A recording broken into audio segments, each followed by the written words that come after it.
Olá, povo de Deus, segunda-feira, 24 de abril de 2023, terceira semana da Páscoa. A nossa reflexão de hoje é a partir de Atos 6, de 8 a 15, João 6, 22 e 29. Naqueles dias Estevão, cheio da graça e poder, fazia prodígios e grandes sinais entre o povo. Mas alguns membros da chamada Sinagoga dos Libertos, junto com sirenenses e alexandrinos, alguns da Cilícia e da Ásia, começaram a discutir com Estevão. Porém, não conseguiam resistir à sabedoria e ao espírito com que ele falava. Então subornaram alguns indivíduos e disseram: ouvimos este homem dizendo blasfêmias contra Moisés e contra Deus. Desse modo incitaram o povo, os anciãos e os doutores da lei, que prenderam Estevão e o conduziram ao sinédrio. Aí apresentaram falsas testemunhas que diziam: este homem não cessa de falar contra este lugar santo e contra a lei.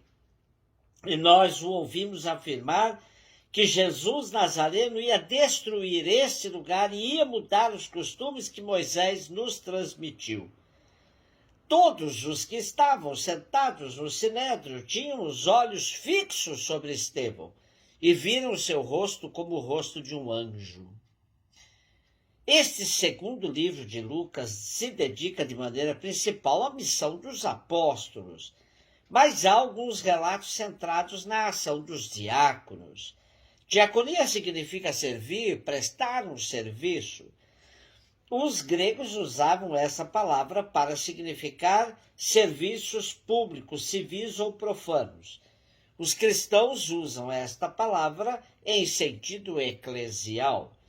Os apóstolos deram tanta importância a essa missão de servir que a transformaram num ministério na comunidade com o rito da imposição das mãos. Ministério também significa serviço.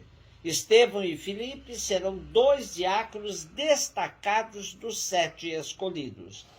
Escolhidos para cuidar das viúvas gregas, vemos esses dois em plena atividade apostólica. O diácono Estevão, que aparece em nosso texto de hoje, apresenta as mesmas características dos apóstolos. Prega, faz milagres, está cheio de graça e poder. Ou seja, é particularmente favorecido pela assistência divina, o que lhe permite pregar o evangelho e realizar os prodígios que acompanham essa pregação. A prática assumida por Estevão provoca um conflito idêntico ao que tinha provocado a ação dos apóstolos. Mas há uma diferença. O conflito surge entre o diácono e o grupo dos judeus mais abertos, procedentes da diáspora. Estevão mostra-se excessivamente aberto e radical, mesmo para os progressistas. A Sinagoga dos Libertos era constituída por descendentes dos judeus que foram levados escravos para Roma por Pompeu, 63 a.C., e que, tendo sido libertos, se tinham inserido num bairro da cidade. Também para eles a pregação de Estevão era radical, porque atacava o templo e as tradições mosaicas. As acusações contra ele eram reais, mas como ser discípulo de Jesus e ser conivente com as lideranças judaicas e suas práticas no templo? Era de uma consequência total começar a seguir e testemunhar Jesus e se indispor com os homens da religião da época. Porém, Lucas destaca que os olhares que se fixam em Estevão acabam por descobrir um particular resplendor, semelhante ao do anjo, que indica a presença de Deus, semelhante ao rosto de Moisés quando desce do Sinai, depois de se encontrar com Deus. Para Lucas, Estevão é uma testemunha escolhida por Deus para dar a conhecer a sua vontade. Estevão, um radical enviado por Deus para fazer voltar à raiz os que se diziam adeptos de Jesus, adeptos do autêntico caminho. João 6, 22, 29. Depois que Jesus saciara os 5.000 homens, seus discípulos o viram andando sobre o mar. No dia seguinte, a multidão que tinha ficado do outro lado do mar constatou que só havia uma barca e que Jesus não tinha subido para ela com os discípulos, mas que eles tinham partido sozinhos. Entretanto, tinham chegado outras barcas de Tiberíades, perto do lugar onde tinham comido pão, depois de o Senhor ter dado graças. Quando a multidão viu que Jesus não estava ali, nem os seus discípulos, subiram às barcas e foram à procura de Jesus. Em Cafarnaum. Quando o encontraram do outro lado do mar, perguntaram-lhe: Rabi, quando chegaste aqui? Jesus respondeu: em verdade, eu vos digo, estais me procurando não porque vistes sinais, mas porque comestes pão e ficastes satisfeitos. Esforçai-vos, não pelo alimento que se perde, mas pelo alimento que permanece até a vida eterna, e que o Filho do Homem vos dará. Pois este é quem o Pai marcou com seu selo. Então perguntaram: o que devemos fazer para realizar as obras de Deus? Jesus respondeu: a obra de Deus é que acrediteis naquele que ele enviou. Os versículos iniciais, ou seja, de 22 a 25, servem para mudar o cenário por via marítima da região oriental à ocidental do lago. O narrador que transportou facilmente os discípulos e Jesus não transporta um povo.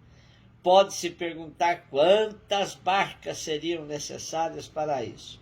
O importante é a conexão teológica, a referência ao milagre em termos de Eucaristia, dado graças, e o fato de que o povo procura Jesus e acorre a ele. O povo faz algumas perguntas que merecerão um longo discurso de Jesus sobre o pão da vida. Quando, como, de onde chegaste? O começo da resposta de Jesus parece de fato uma reprimenda, porque o povo viu o sinal do pão como prodígio e não como sinal que revela Jesus. Acorrem ao milagreiro, não ao enviado de Deus.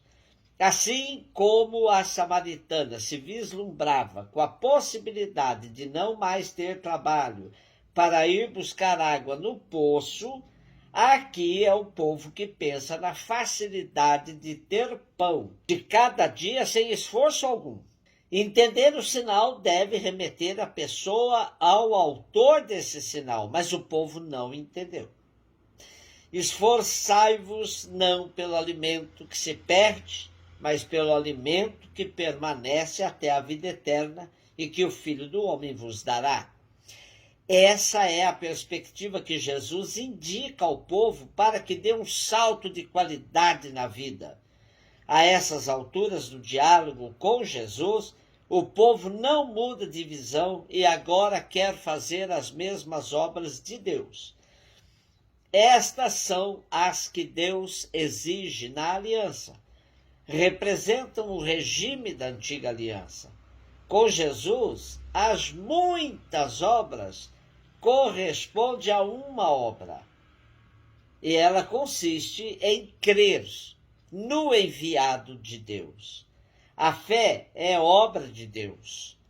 Indo atrás de Jesus, receberam o pão como dom, não por seu trabalho, pois agora seu esforço deverá ser crer em Jesus e receber a salvação como dom. Sem isso, corre-se o risco de uma fixação na busca de soluções mágicas para os problemas do dia a dia, tal como a fome. Um beijo no seu coração.